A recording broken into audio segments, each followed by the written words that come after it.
6:30, time to start the council meeting. If you'll come in and take your seats. You're not mayor yet, buddy, get up here.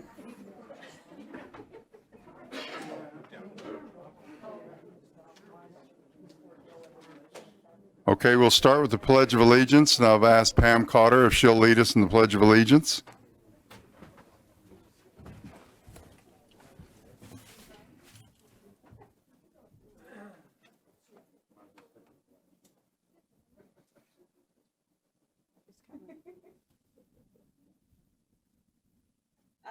I pledge allegiance to the flag of the United States of America and to the republic for which it stands, one nation, under God, indivisible, with liberty and justice for all. Thank you, Pam.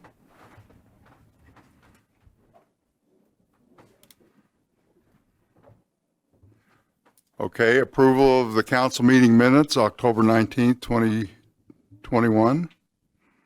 Are there any additions or deletions? If not, I'll accept a motion. I'll move that we accept the minutes. I will second that. Okay, it's been moved and seconded. Brooke? Aye. Aye. Aye. Aye. Okay, we have special recognition, Murray City Council Employee of the Month, Karen Lopez, Utility Billing Service, Brett and Brenda Moore.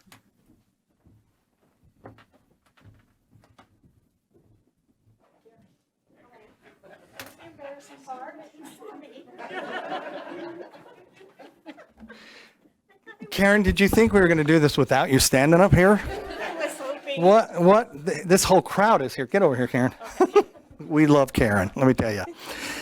Karen, I thought you were taller than this. Anyway, oh, let me look at this. And did you say you had heels? Yes. Love it. Okay, Karen has been with Murray City for, I'll be honest with you, I thought it was about 20 years. It's 26 years. And she started at age 16. That was back when we allowed 16-year-olds to work here. So, but 26 years, Karen is always has a smile on her face, treats everyone with respect. She's very well liked here and just a happy person. Isn't it fun to have someone that's happy and that loves life? Well, that's Karen. And we appreciate her. And the council started this probably closer to 8 years ago. And we'll put your name back there and it will follow in the new building. And so will you. And we have a plaque or a gift certificate that will go on that plaque, but we have a gift certificate for you. Awesome, thank you. And then more important than anything is this $50 gift card. So that is for you to spend as you want. But Karen, from the council, and then Brenda's going to say a little bit more from the council and from everyone, we just wanted to show our appreciation of how much we appreciate you and how much you do for Murray City. So thank you. Thank you.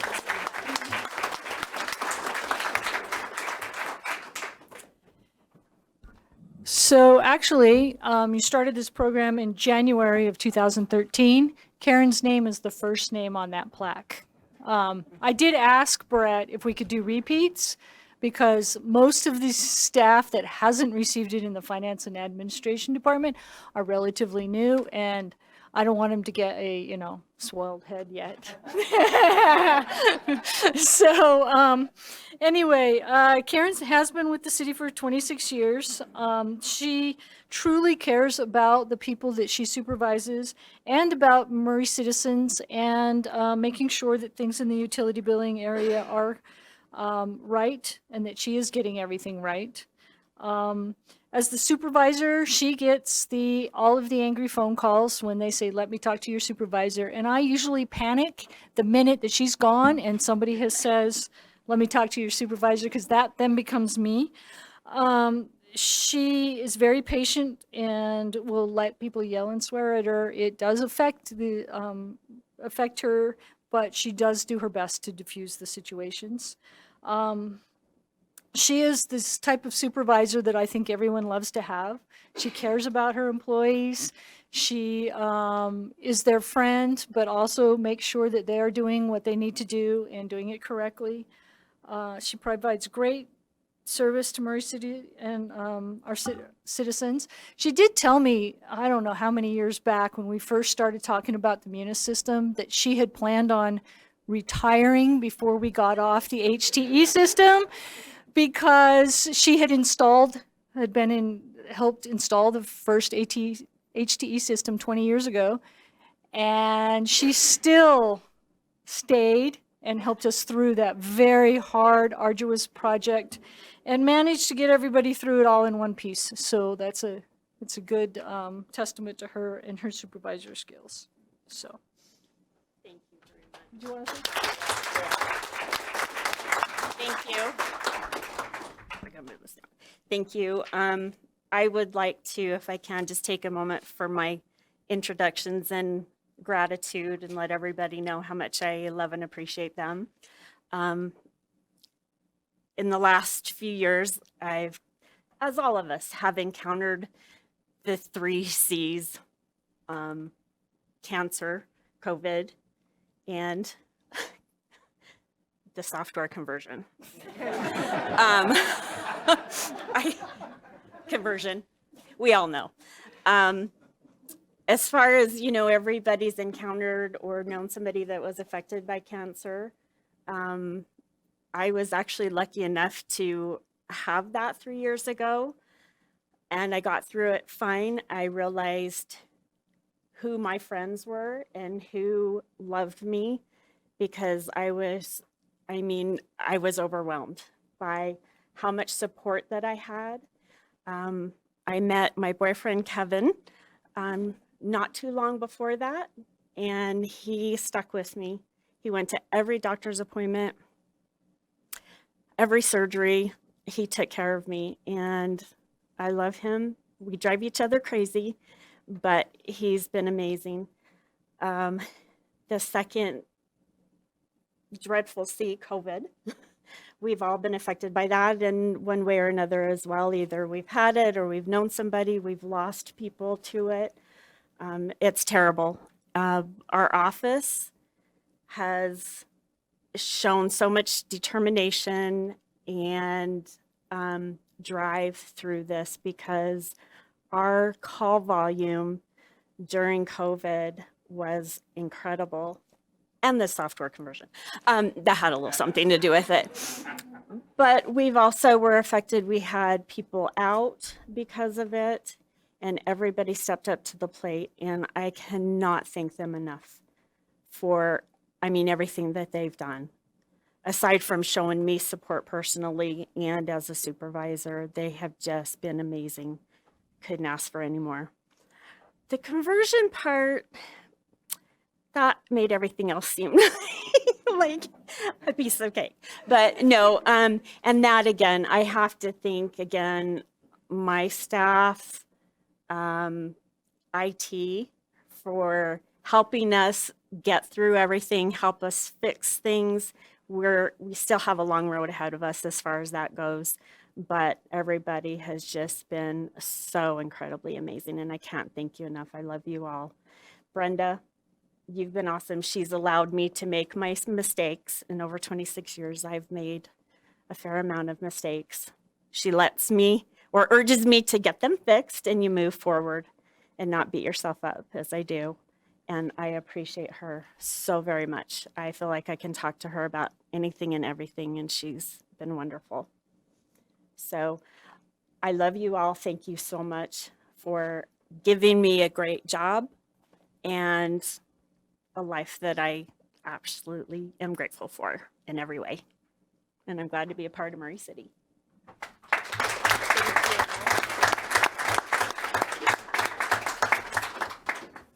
Thank you, Karen. That was great. All right, we'll open it up to citizen comments. Comments will be limited to 3 minutes. Step to the microphone, state your name and city of residence, and then fill out a form if you haven't. Jennifer has those forms. Yeah, everybody's welcome to leave that's with Karen, or you're welcome to stay.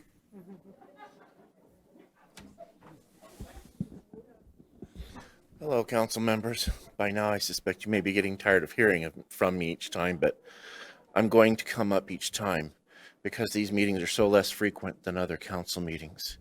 and remind you of a need that exists within the city, within this county, the state, and the country, of those who are homeless or, depending on your definition of it, semi-homeless, nearly homeless, about to become homeless, have been chronically for a long time. Those all exist. The state of Utah did a survey a few years back before they, or when they formed the coalition. The state of Utah, the county, the coalition did a survey, and they found that within the state of Utah, there are 9 separate, different types of homelessness in general categorical terms, and that within those there are a variety of other forms. And it is my hope that this city will encourage all its citizens and its fellow cities within the county and the state to become part of the solution rather than the problem, to encourage them to find solutions that haven't been found before, to fix ones that could work if they were adjusted appropriately, to do it in a way that costs less, because it can be done in a way that costs less, so solving homelessness, and to involve those who are homeless and competent and capable of contributing to help provide ideas for solutions. You will find that the homeless are, most of them, quiet in the background and unseen, because they know that if they are seen, they will end up being harmed by making themselves known. But if you seek them out in a way that they can be sure that they are not going to be harmed, they will happily contribute. And we are those people who will know how to use funds effectively, use resources effectively. We may be scroungers, but we know how to scrounge the best out of anything. And I would ask that you help us, and that you become a leader in the idea of solving rather than contributing to homelessness, and help us to fix the problem with you. You are leaving behind skilled and qualified people who can do a lot for this city and who can contribute if you give them the chance to do so. Thank you. Thank you. Will you state your name and address? I'm sorry. My name is Okay. Lawrence Foreman, and my address typically ends up being where I'm standing at the moment, because I am one of those citizens who is falling through the cracks. Thank you, Lawrence. Thank you.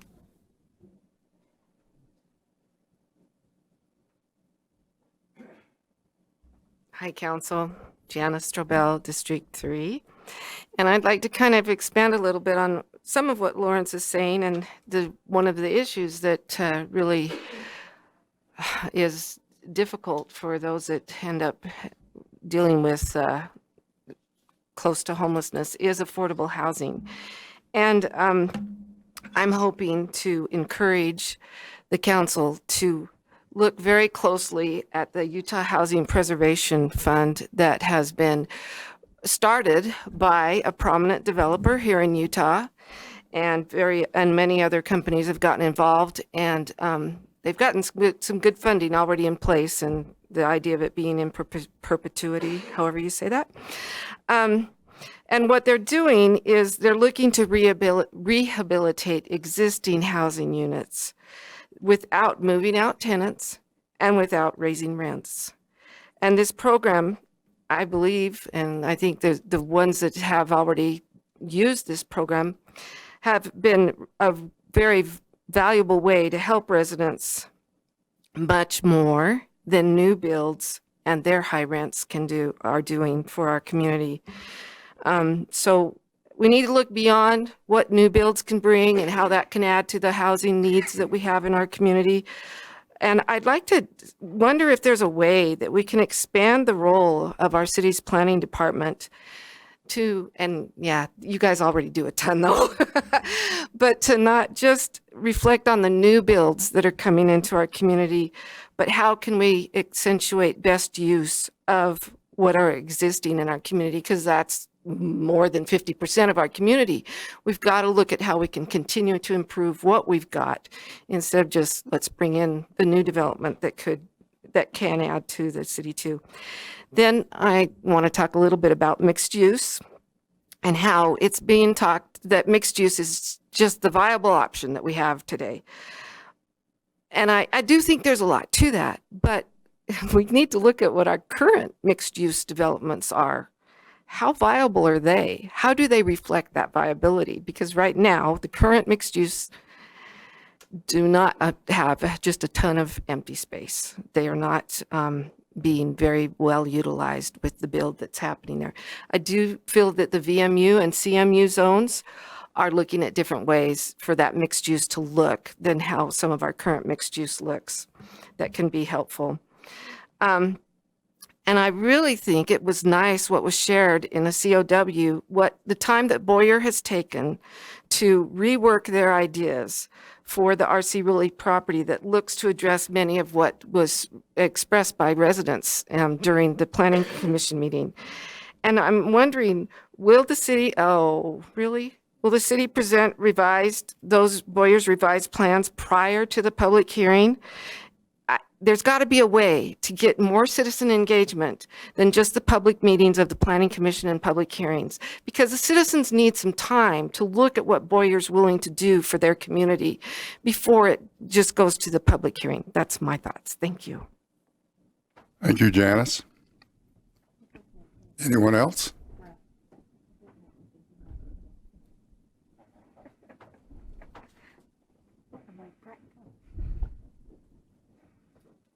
Thanks so much for giving us time to share stuff with you.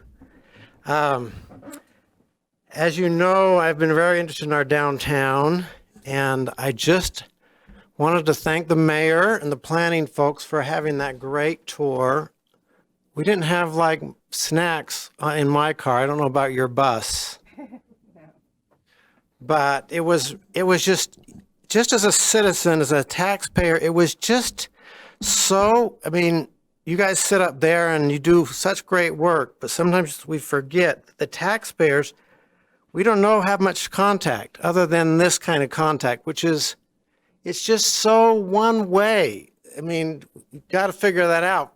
It's one way. We don't get any sort of two-way conversation. And it was so great. I had some good conversations with several of the city people, and it was just fantastic. I just hope that we'll be able to do more things, maybe not tours, but with Brad being the mayor, that maybe we'll have some ideas about how we could have those kind of interactions. I want to also congratulate, I don't know how many of you know how great a job Rosalba does, but she has started a great practice where I guess it's pretty much the day of the council meeting, we have a Zoom with her, and I missed it today. But it's really interesting just to be able to chat, and because you can do it on Zoom, it's so easy. And I hope maybe some of you other council members might consider it for your districts, because Rosalba is so great. Rosalba sort of tells us what's going on. So anyway, thanks for all you do, and I hope we can continue to have, get more avenues for citizen input. Thank you. Anybody else? Go ahead. A suggestion for two-way citizen input might be on the weeks that you are not having council meetings of the whole, that you have a council member and a city recorder of some sort here and encourage a sort of an open house town hall type situation where citizens can come and speak their minds about any of the subjects, where it can be a two-way conversation with council members and citizens, instead of just public comment, which is useful and effective, but this would give a more open forum for everybody to go back and forth, just as a thought. Thank you.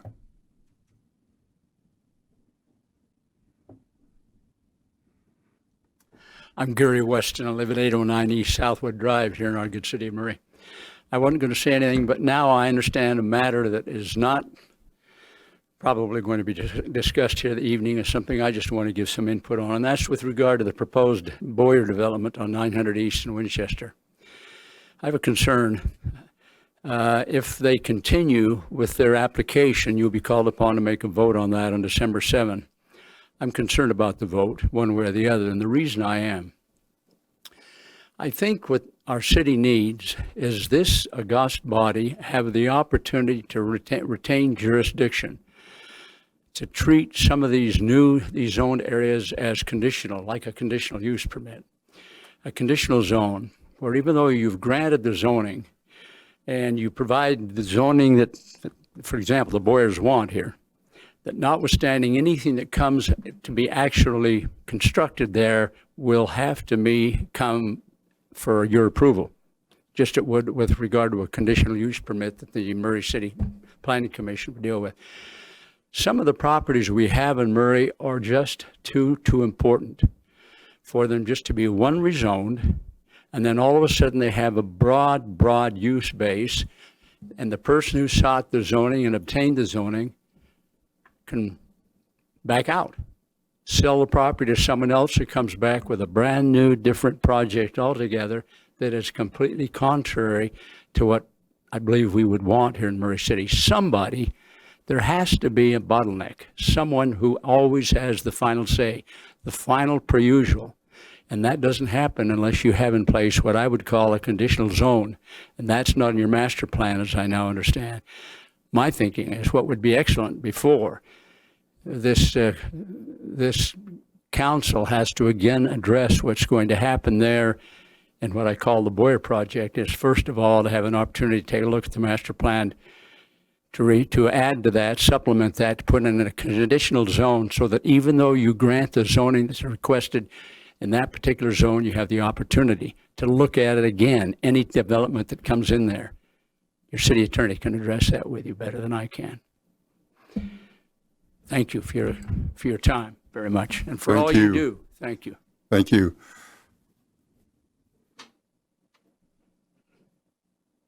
Anybody else? Okay, I will close the public or citizen comment, and we'll move on to a public hearing. We have a staff-sponsored presentation, and public comment will be given prior to the council's action on the following matter. Consider an ordinance related to land use amendments and zoning map for the properties located at 5829 and 5837 South Majestic Pine Drive, Murray City, Utah, from RM10 low-density multifamily to R18 low-density single-family. Melinda, or I guess Jared. It's going to be me. Hello, Melinda. Thank you.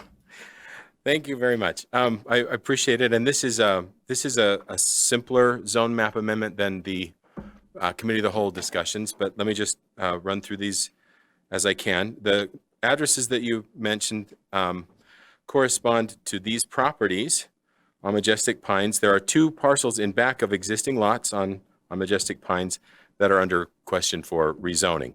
And I want to talk about the reason for that. Currently, they are zoned RM10, and the properties that they're directly adjacent to are zoned R18.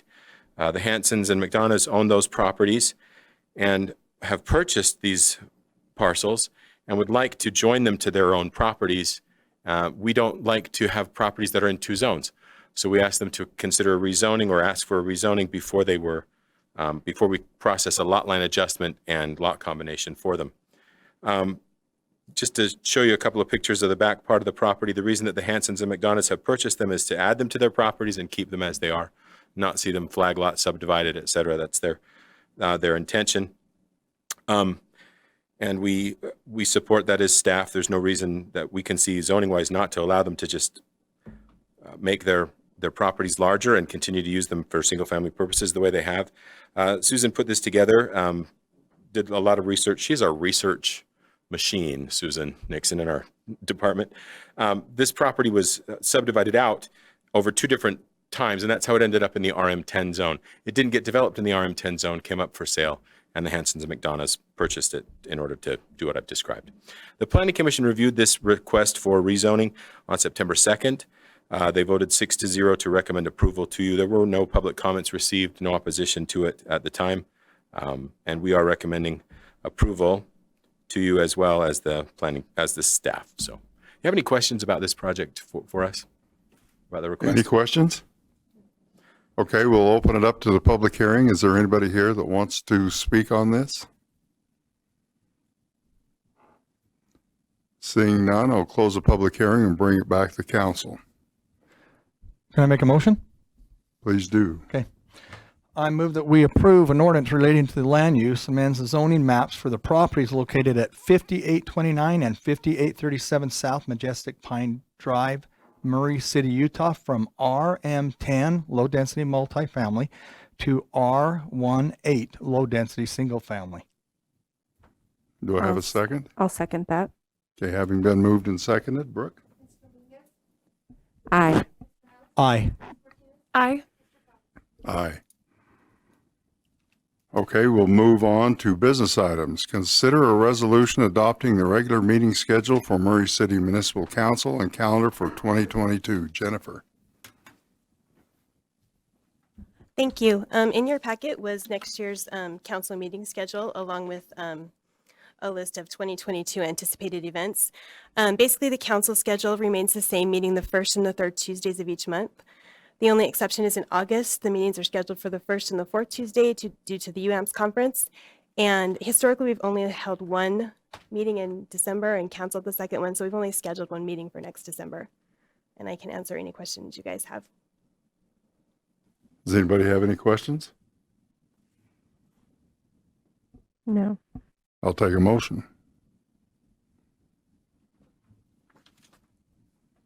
I would like to make a motion that we consider the resolution adopting the regular meeting schedule for Murray City Municipal Council for calendar year 2022. I have a motion to approve the resolution. Do I have a second? I'll second that. Okay, it's been moved and seconded. Brooke? Aye. Aye. Aye. Aye. Okay, we're to the mayor's report. Thank you. Just a couple things this evening. You may or may not have noticed throughout the city, there were some workers walking around pushing what looks to be a large baby buggy on the sidewalks, taking video of they're documenting the sidewalks and the conditions that they're in that will help us going forward in the next budget year to prioritize those repairs that need to be done on sidewalks, be done on a more scientific basis and maybe a less political basis. So that's very helpful. You approved the funding for that in the budget for this year, and that's what's going on right now. A couple things about the Park Center. The Park Center is offering some recreation programs for kids during the upcoming winter break. So if you're looking for a way to give your kids something to do over the break, or your kiddos in your case, Kat, you can contact the Parks and Recreation Office to learn more, or the Park Center. Also, I thought I should mention that we're continuing the challenge of hiring lifeguards. You've seen this probably. A couple of the channels, news channels, have done stories. The cities all around us are having issues with getting lifeguards. So as a result, we're having to make adjustments to the pool hours in the Park Center. Right now, the leisure pool that was opening at 5:30 in the morning is not opening until 10 right now. The hours are in flux and they change. So we would encourage the residents to check the Facebook page for the Park Center to find out what the current hours are, because they are changing as we're trying to keep the pools open during the most popular hours where they get the most use. Speaking of Murray Park, I know we put this in the council communication, but I thought I'd put this out on the public record as well. The road in Murray Park is closed near the bridge, will be closed through November 29th, as we are installing a new tabletop crosswalk across there, which will not only serve as a crosswalk, but also a speed control device. So that should be completed by the 29th of this month. Finally, if you haven't driven by the new City Hall site in the last day or two, there are very exciting things are going on. They're still going up. It looks like a building being built now. Once that cell tower got out of there, things are moving along quite well. So that's pretty exciting too, to see the progress there. That's all I have this evening. I'll answer any questions you might have. Does anybody have any questions for the mayor? All right. Thank you, Mayor. And with that, I'll adjourn the meeting.